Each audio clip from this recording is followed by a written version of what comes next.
Irmãos, então vamos à nossa aula aqui propriamente dito. Vamos ler a partir do versículo 19, que foi o versículo que a gente finalizou na semana passada, e eu vou ler até o 31, tá bom? Acompanhe comigo aí. E tendo comido, ficou confortado e esteve Saulo alguns dias com os discípulos que estavam em Damasco. E logo nas sinagogas pregava a Jesus, que este era o Filho de Deus. Todos os que o ouviam estavam atônitos e diziam: não é este o que vem em Jerusalém? Não é este o que vem em Jerusalém? Perseguia os que invocavam esse nome e para isso veio aqui para levar presos aos principais dos sacerdotes? Saulo, porém, se esforçava muito, se esforçava muito mais e confundia os judeus que habitavam em Damasco, provando que aquele era o Cristo. E tendo passado muitos dias, os judeus tomaram conselho entre si para o matar. Mas as sociladas vieram ao conhecimento de Saulo, e com eles guardavam as portas, tanto de dia como de noite, para poderem tirar-lhe a vida. Tomando de noite os discípulos, o desceram dentro de um cesto, desceram o muro. E quando Saulo chegou a Jerusalém, procuravam ajuntar-se aos discípulos, mas todos o temiam, não crendo que fosse discípulo. Então Barnabé, tomando consigo, trouxe aos apóstolos e lhes contou como no caminho ele vira ao Senhor. E este lhe falara, e como em Damasco, falara ousadamente em nome de Jesus. E andava com eles em Jerusalém, entrando e saindo. E falava ousadamente no nome de Jesus. Falava e disputava também contra os gregos, mas eles procuravam matá-lo. Sabendo, porém, os irmãos o acompanharam até Cesareia e o enviaram a Tarso.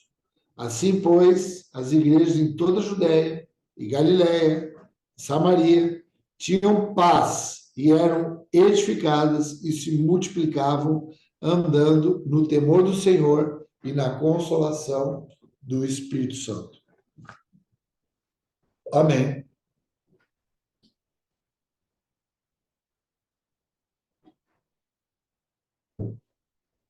Então a gente vê que depois, né, dele ser curado ali, através da vida de Ananias, que representou a igreja ali, ele estava cego durante 3 dias, caíram dos olhos dele como se fossem escamas,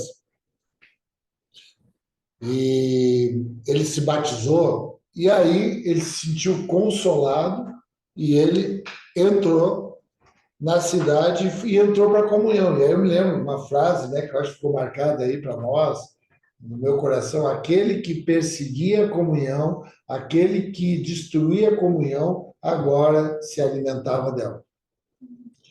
É um paradoxo, né? A fé faz essas coisas, né? E aí ele começa a andar em comunhão. E aí, diz que ele andando ali com os discípulos, andando ali com os irmãos em Damasco, lembram que em Damasco tinha uma comunidade muito forte, muito grande judaica. Amém? Lembram disso? Tinha uma comunidade muito grande. E muitos dos judeus estavam se convertendo ao cristianismo, que daí se tornaram os chamados judaizantes. Quando eles começavam a se converter naquilo que chamavam o caminho, né? Ou a seita dos nazarenos. Era assim que o cristianismo era chamado até então, né? Nesse momento do início da igreja. E muitos judeus estavam se convertendo ali naquela grande comunidade judaica. E aí, quando Paulo chega ali, diz que ele começa logo a pregar nas sinagogas e dizendo que esse era o Filho de Deus. Então é importante aqui a gente estudar, a gente saber que nesse tempo os judeus que se convertiam, eles não saíam das sinagogas. A sinagoga continuava sendo um local de culto, um local de adoração, um local de devoção. Então, eles não saíam das sinagogas, eles não tinham mais o templo já tinha sido colocado em desuso no que diz respeito à adoração, e foram criadas as sinagogas através dos judeus. E era ali que havia a exposição da palavra, da Torá, é ali que havia um ambiente litúrgico desenvolvido. E os cristãos continuavam nesse ambiente. E Paulo usou como estratégia de pregação pregar nas sinagogas. Por quê? Porque Paulo, ele era um rabino. Lembram que ele era membro do Sinédrio? Ou seja, ele era um rabino. Quando um rabino entrava numa sinagoga para visitar, ele sempre era convidado a trazer uma palavra, porque ele tinha autoridade de rabino, né? Foi um rabino ali que foi formado aos pés de Gamaliel, que era um homem, um rabino muito conhecido. E Paulo usava essa estratégia para ele ir nas sinagogas e pregar a palavra, mas ele pregava Jesus Cristo como Filho de Deus. Então, imaginem vocês a confusão que dava na cabeça dos judeus. Paulo vinha, e quem sabe ali também, ele atraía uma curiosidade das pessoas, né? Porque todo mundo sabia que ele tinha se convertido ao caminho, e todo mundo pensava, pô, mas esse que perseguia, mas esse que fazia essas atrocidades contra os judeus agora é um deles. Como é que foi essa história? Então, Paulo aproveitava para testemunhar, para trazer o testemunho, como é que Deus falou com ele, como é que foi o encontro dele com Jesus, e ele trazia que Jesus era o Filho de Deus. Essa expressão, a única vez que ela aparece, isso é importante tu escrever também, a única vez que aparece a expressão Filho de Deus no livro de Atos é nesse momento aqui. Em nenhuma outra situação aparece Jesus como o Filho de Deus, com essa nomenclatura. Então, ele usava para pregar nas sinagogas. E aí, o que é pregar que Jesus é o Filho de Deus? É dizer que ele era o Messias, que ele era o ungido enviado, que ele era o Cristo, aquele que tinha sido prometido por Deus através dos profetas. E os judeus sabiam muito bem disso. E aí ele começava a dizer, a demonstrar os sinais, falar dos sinais que ele realizava. E para os judeus isso era inconcebível, porque eles tinham criado um protótipo de Cristo, eles tinham idealizado. E hoje eu creio que é uma noite aqui que todos os nossos ideais eles têm que cair por terra, irmãos, para que a vontade de Deus se estabeleça na nossa vida. A nossa vida infantil, de gente mimada, é o que nós somos, é o que o mundo faz com a gente, tem que cair esses ideais do nosso coração.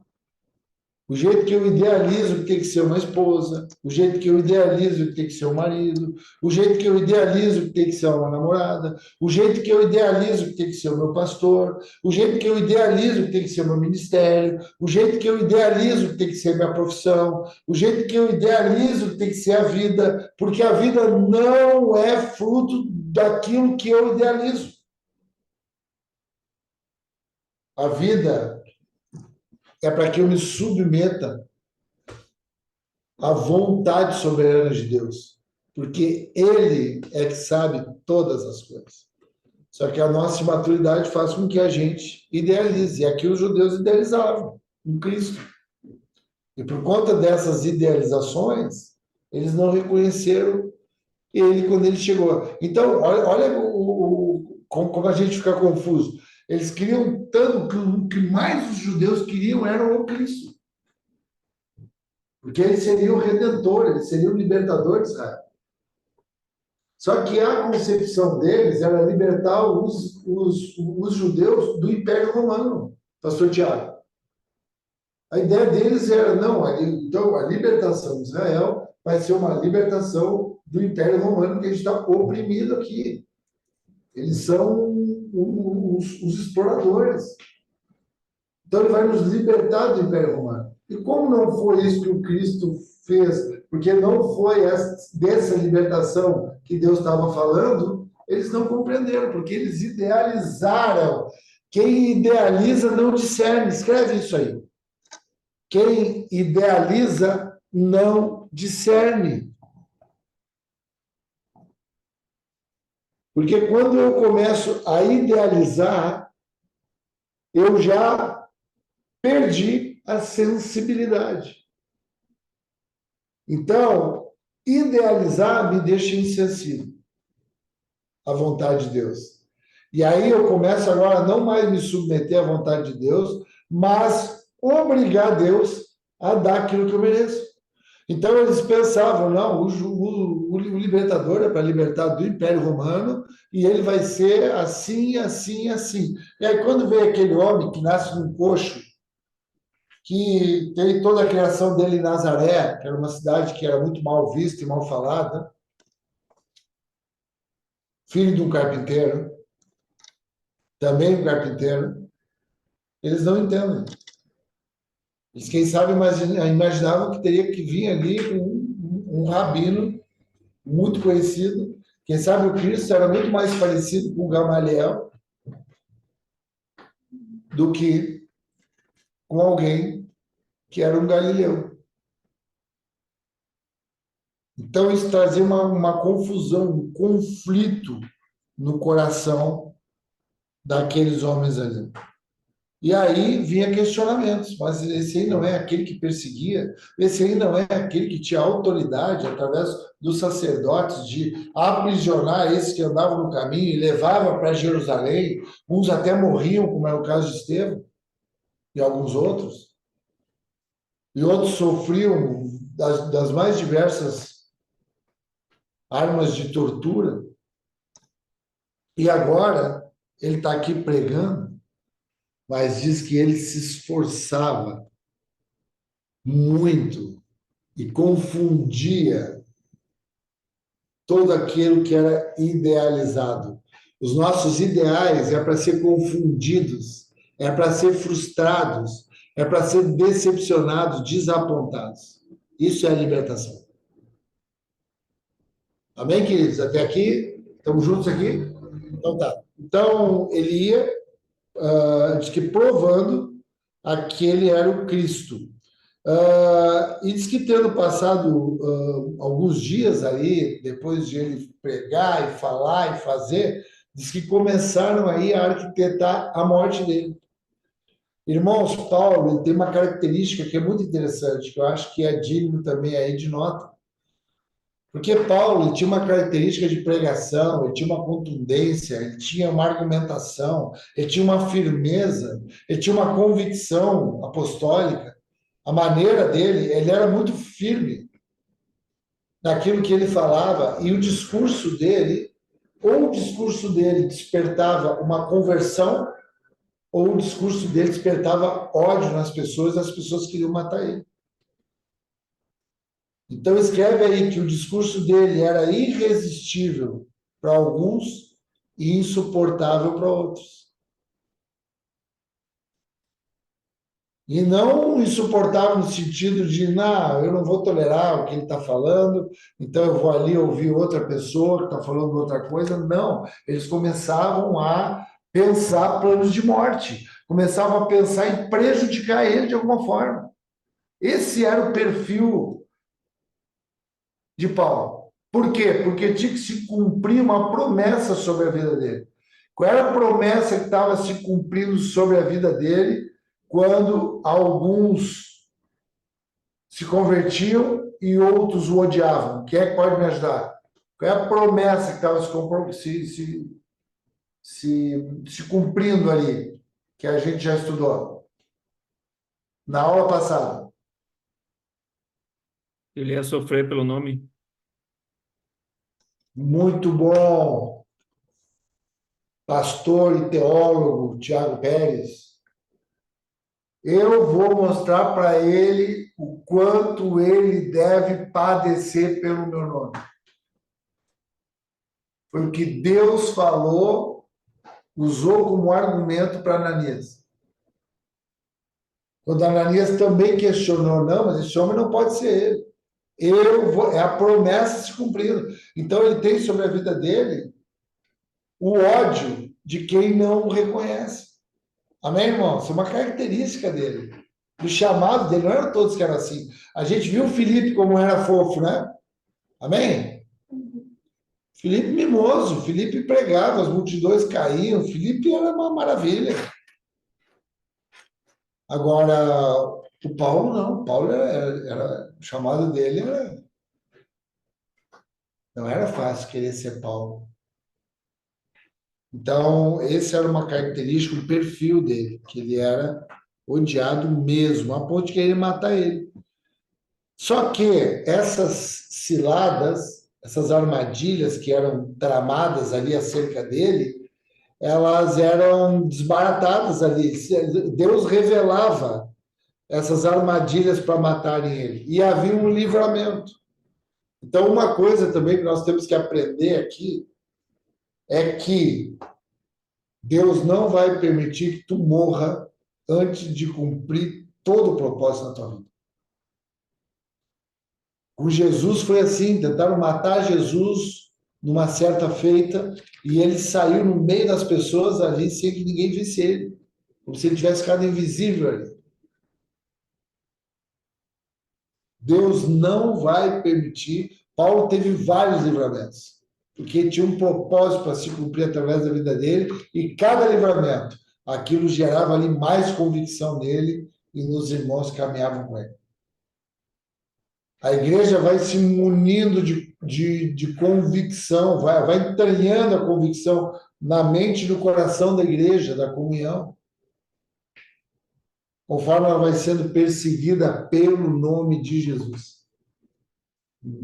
Graças a Deus por isso, irmãos. E aí, eles tentavam matar, ele diz que todo dia. Tanto de dias que eles guardavam, faziam emboscadas, esperavam eles, tanto de dia quanto de noite, era todo dia. Sabe aquela história de Golias e Davi, que durante 40 dias, 40 tardes, 40 noites, 40 dias ele ficou ali, todo dia afrontando os exércitos do Deus vivo. Todo dia. O acusador, irmãos, é todo dia. Cada dia basta o seu mal, todo dia. Aleluia.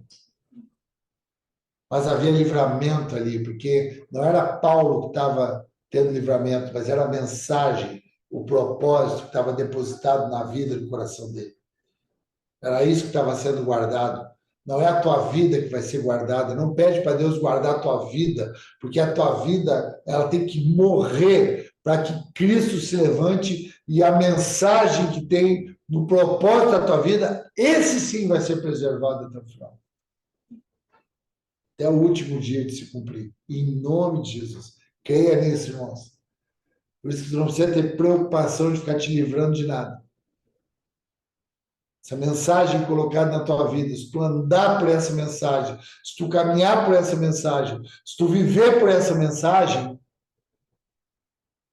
a tua vida automaticamente está guardada também. Porque tu vive por esse nome, por essa mensagem. Agora, perigoso é a gente viver por nós mesmos, né? Aí é bastante perigoso. Bastante perigoso. Então, eles que tinham ali, né, uma perseguição tremenda, tentavam matar ele, e aí o último versículo ali, o 26, quando Saulo chegou em Jerusalém, ajuntou-se aos discípulos, mas todos o temiam, não crendo que fosse discípulo também. Então, aqui já há uma passagem, agora do Paulo sai da cidade de Damasco, que aqui, anotem aí, se passam cerca de 2 anos e meio a 3 anos. Isso aqui não foi uns dias, isso aqui não foi uma semana em Damasco, isso aqui foi caminhando com os irmãos ali, com os judeus ali que tinham se convertido a Cristo, pregando nas sinagogas, tendo de 2,5 a 3 anos para ele fazer essa viagem agora. Pode desligar, Marinha, por favor. Agora ficou quente aqui para mim. Obrigado. há 2,5 a 3 anos eles ficam em Damasco pregando. E agora ele vai até Jerusalém, guiado, quem sabe, pelos discípulos, pelas pessoas ali que estavam ali com ele, e ele vai procurar os apóstolos. Os únicos que estão em Jerusalém ali é o Tiago, é o João e o Pedro, desculpa. É eles que estão ali em Jerusalém. Os outros, quem sabe, estavam pregando, e aí eles começam ali a conviver. E aí aparece um homem aqui que eu quero que tu grife o nome dele, porque é muito importante, que é Barnabé.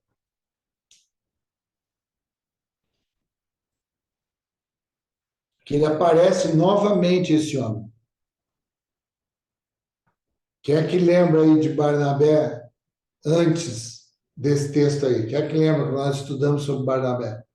Nós fizemos até uma relação ali entre Barnabé e outro homem. Quem é que lembra qual era a relação que a gente fazia com Barnabé? Ninguém lembra? Então, Barnabé é aquele homem que, naquele tempo, que a igreja começou a se reunir, todo mundo entregava tudo e dividia os bens. E aí teve Ananias e Safira, que não era esse Ananias lá de Damasco. Era outro Ananias, porque aquele Ananias tinha morrido. O Ananias e Safira, que não deram, combinaram, lembram disso? Combinaram uma coisa, pactuaram uma coisa com o Espírito Santo e tiveram uma atitude ali que custou a vida deles. Lembra que nós fizemos um paralelo com Barnabé, que foi um homem que vendeu, era um homem que era do Chipre e que vendeu as terras dele e deu tudo. Lembram disso, né? Então é esse Barnabé aqui que reaparece na história da igreja agora. O homem temente a Deus, o homem que passa agora a ter uma importância espetacular no Novo Testamento no que diz respeito a missões, porque ele se torna o primeiro companheiro de Paulo. Então coloca aí, escreve aí, Barnabé, o primeiro companheiro de Paulo. Depois a gente vai ver a história deles, né? A história linda que eles têm, uma aliança linda. Barnabé e o Paulo. Então, Barnabé, um homem mais velho, ele pega o Paulo e traz os apóstolos ali, estavam ali, para poder estarem juntos e ouvir a conversão, ouvir o testemunho, ouvir o que aconteceu. Então, Barnabé vai e testemunha ali, aponta para ele e diz, olha, esse homem aqui se converteu, Jesus falou com ele no caminho de Damasco, quando ele estava ali indo perseguir, ele estava levando cartas aqui, autorização para ir lá e desbaratar todas as reuniões, todos os grupos caseiros, tudo aquilo que acontecia lá em Damasco, ele estava indo lá para acabar com isso, e Jesus foi e falou com ele. Ministrou a vida dele, ele teve uma experiência de 3 dias, depois uma experiência com Ananias, ele é um homem convertido, depois disso ele passou esses 2,5, 3 anos, ali pregando, ali anunciando que Jesus é Cristo, o Filho de Deus, o ressuscitado. Ele dá um testemunho aqui de como Paulo falava ousadamente. Então, como é importante um testemunho. E aí ele fica ali com eles, caminhando. E aí eu acho muito bonito aqui, o versículo 28, porque fala de comunhão, que é uma coisa muito própria da gente. Que diz ali, ó, andava com eles em Jerusalém, entrando e saindo. Sabe, queridos, aquela entrada, saída, aquela caminhada, a peregrinação, pregando, indo para o Uruguai, voltando para o Uruguai, indo para Brasília, volta, vai para São Paulo, volta, entrando e saindo lá em Uruguaiana, vai e entra e sai, e entra e sai. Eu fiquei imaginando isso aqui. Ele entrando com os irmãos ali, sabe? Como a gente anda assim. Entrando e saindo, e andando e pregando a Jesus e aprendendo, ouvindo aqui nesse momento, aqui é um momento muito importante, porque nessa hora Paulo começa a ter informações de Jesus a partir daqueles que andaram presencialmente com ele. Paulo não tinha andado com Jesus. E aqui, nesse tempo que ele está andando junto com os apóstolos, ele tem ali as informações de quem foi Jesus, como é que foi. Eram muitas histórias contadas, eram vida ali interseccionando mesmo. De forma muito linda. Então, eles estavam ali entrando e saindo, e falando ousadamente. E diz que agora também até essa palavra não é só para os judeus, começa agora aqui a entrar no ministério específico dele, porque Paulo, ele é um homem enviado aos gentios. Escreve isso aí, para quando eu perguntar, você saber responder. Então, Paulo, ele é enviado aos gentios. Por isso que ele vai, depois das viagens missionárias dele, por todo lugar. E aí, nesse momento aqui, o que os gentios também querem, os gregos também querem matar ele. Porque ele tem esse perfil. Ele é irresistível, ele é amado, ele é respeitado, ou ele é insuportável, ele é odiado, ele é desprezado. Os gentios agora também, e preste atenção, queridos, não é assim, ó, não é assim, Lisandro, ó, não, agora o Paulo falou aqui, não gostei muito do que ele falou, não fecha com aquilo que eu estou entendendo, com a filosofia helenista dos gregos, não fecha, então não quero ver. Não, eles queriam matar ele. Viu um ódio no coração deles, queriam matar ele. Por quê? Porque tinha que se cumprir uma promessa na vida dele.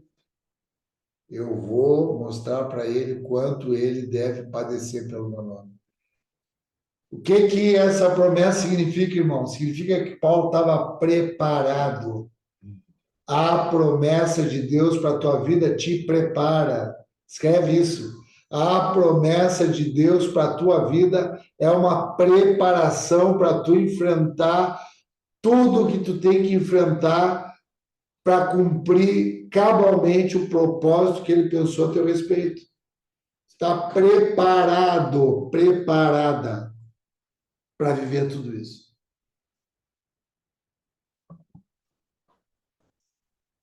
Queriam matar ele. E aí chega um momento aqui que vai finalizando.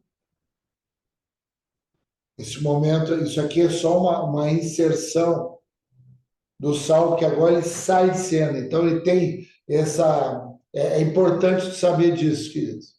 Que a gente vai ver como é que foi essa formação do Paulo. Formação teológica dele, seminário prático que ele teve aqui na comunhão, andando com os irmãos. Então, ele fica 3 anos e meio, 2 anos e meio, 3 anos em Damasco, vem aqui, gasta um tempo ali com os irmãos, que não se sabe ao certo quanto tempo foi, mas pouco tempo não deve ter sido, porque ele entrava e saía, andava com ele, queriam matar ele. Só que agora chegou um tempo que ele é agora retirado dali e ele volta para a cidade natal dele. Lembra que ele é de Tarso? Ele volta para essa cidade. Então ele sai de cena nesse momento. E aí diz que depois que ele se movimenta nesse primeiro tempo, e ele sai, ele é retirado ali pelos apóstolos, né? Tem aquela estratégia ali de até descer ele, está lá em Coríntios, está bem citado isso, no capítulo 13. Então, nesse momento aqui, ele sai, ele é enviado, retirado ali, estrategicamente. Quem sabe muito por conta da perseguição que estava ficando cada vez mais ferrenha. E ele sai. Mas olha o que acontece com a igreja. Versículo 30. Sabendo, porém, os irmãos o acompanharam até Cesareia e enviaram a Tarso. Como é importante os irmãos, por isso que é bom estar entre os irmãos, queridos. Como é bom estar com os irmãos. Os irmãos entendiam, percebiam aquela animosidade, aquele momento difícil ali. Os irmãos percebem os momentos difíceis da nossa vida. Se submetam aos irmãos.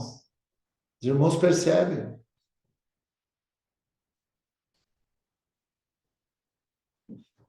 Eles perceberam, pegaram ele, levaram até Cesareia, e de Cesareia ele foi para Tarso. E olha a igreja o que acontece aqui no versículo 31, para a gente finalizar. Assim, pois, as igrejas em toda a Judéia e Galiléia e Samaria tinham paz e eram edificadas e se multiplicavam, andando em temor do Senhor e na consolação do Espírito Santo. Então, eu quero aqui fazer uma avaliação final, quero concluir esse módulo nesse versículo ali, falando o que estava acontecendo nessa região. Aqui a região está se estabelecendo toda, que é a Palestina, Israel, Judéia, Samaria e Galiléia. No mapa é Judéia mais ao sul, onde fica Jerusalém, Samaria numa faixa central e a Galiléia no norte já saindo para a Síria. Então as igrejas estavam... O que acontecia com as igrejas? Eu quero que tu escreva. Que elas tinham paz. Primeira coisa que as igrejas tinham era paz. O que a igreja tem que ter? Paz. Mesmo no meio de uma animosidade, de uma perseguição, respirava-se ameaça de morte, mas havia paz. Irmãos, a igreja tem paz, e essa paz excede todo entendimento. A gente pode estar passando por situações terríveis, a gente pode estar passando por traições, a gente pode estar passando por desapontamentos, a gente pode estar passando por fases de escassez, sejam de que proporções e de que natureza sejam, a gente tem paz. Deixe-vos a minha paz. A minha paz vos dou, não como o mundo a dá. Paz. Então, que haja paz na vida da igreja. A igreja tem paz. A igreja não é uma igreja atormentada, perturbada, desequilibrada. Nós somos desequilibrados. Nós somos atormentados. Nós somos perturbados. Mas a igreja é um lugar de paz. Nós precisamos estar na igreja para sermos curados. E para também sermos os transmissores dessa paz que está na vida da igreja. Porque quando a gente está andando na comunhão da igreja, a gente é pacificador, reconciliador. Em nome de Jesus. Amém? Paz. Aqui, essa paz era totalmente ilógica. Não tem paz no momento de perseguição e de ameaça de morte desse nível. Mas as igrejas tinham paz. Ninguém pode tirar paz da vida da igreja do Senhor. Essa é a primeira coisa. Também elas eram edificadas. Então, não é só uma paz pacífica, inerte, passiva, não é pacífica, passiva, inerte. Não, é uma paz de quem constrói, é uma paz de quem edifica, é uma paz de quem executa, de quem trabalha. Essa é a paz. A paz gera edificação. A gente tem paz para trabalhar. Nossa paz, ela não é uma paz para se acomodar. Não é uma paz que busca conforto e felicidade.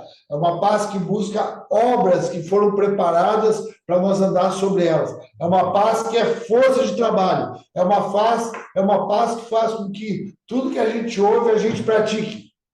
Amém, irmãos? Edificada. Igreja edificada. Em paz e edificada. Depois que se multiplicavam. Então, tu vê que havia aqui uma multiplicação.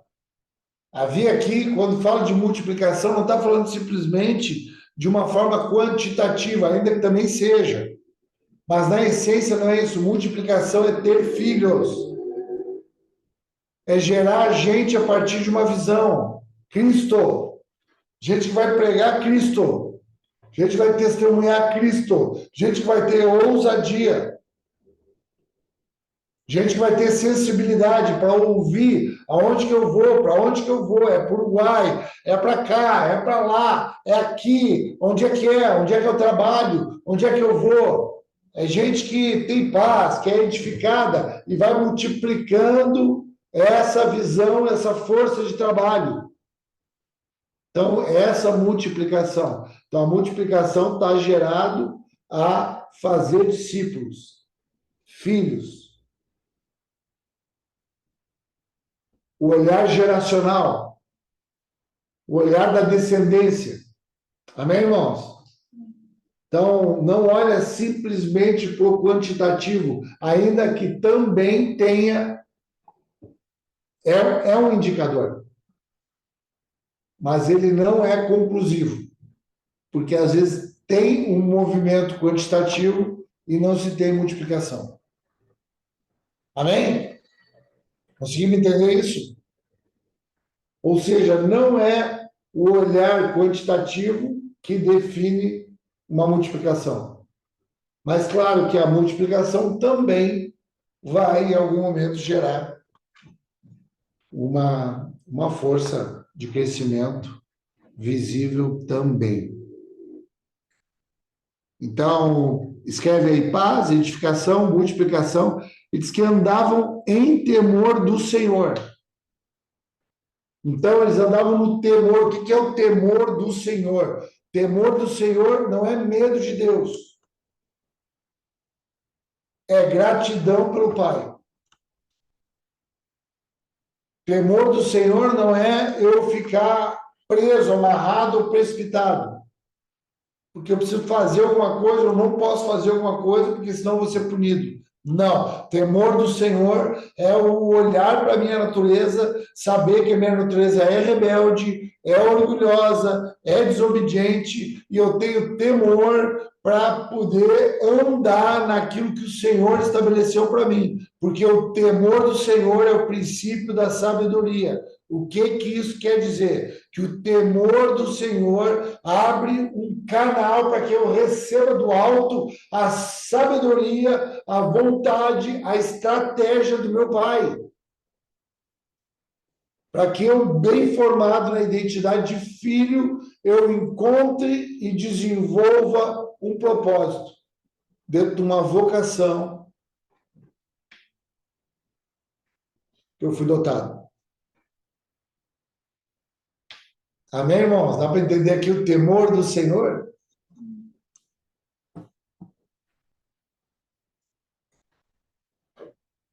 Na igreja há temor, na igreja há paz, na igreja há edificação, na igreja há multiplicação e na igreja há temor do Senhor. A gente precisa se sondar como igreja, nós aqui, né, família forte, e tem que ver, há temor do Senhor. Uma das identidades nossa é isso, é temor do Senhor. É paz, é edificação, está multiplicando.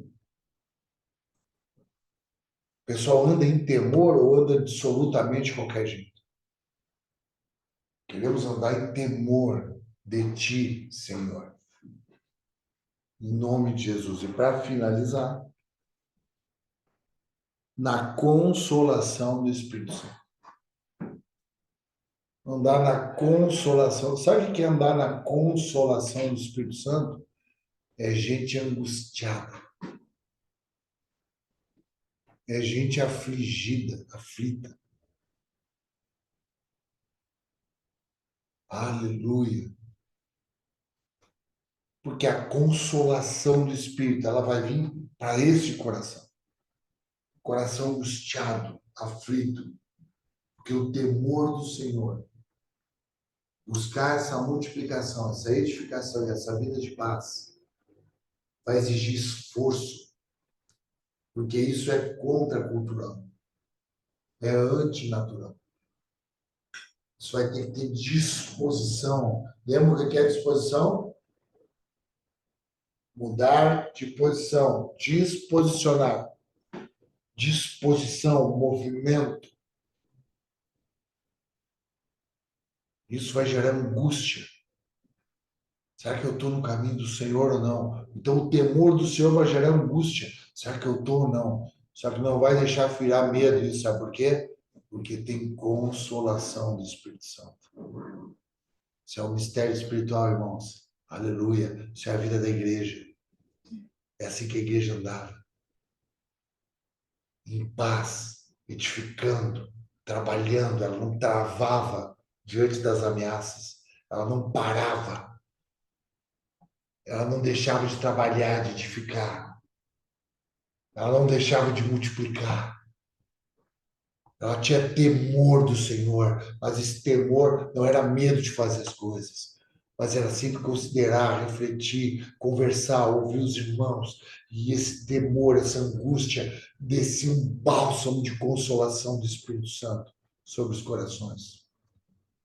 Essa é a igreja do Senhor. É assim que andava a igreja. Nesse momento que Paulo foi recolhido para o seu seminário, que depois a gente vai entender melhor, com Barnabé, com os irmãos. Agora, depois dessa breve inserção, mas importante, de Saulo, agora voltamos no próximo episódio para Pedro. Então, o último módulo desse capítulo, que é o quarto módulo desse capítulo 9, já vai trazer Pedro de novo para a história, para Paulo voltar no capítulo 13. Amém? Lembra que do capítulo 1 até o capítulo 12, o protagonista é Pedro, mas aqui o Paulo dá uma entrada aqui no testemunho de conversão, e aí sai, Pedro volta agora para a cena, e aí é com ele que a gente vai estar nas próximas aulas. Amém, queridos? Aí, ó.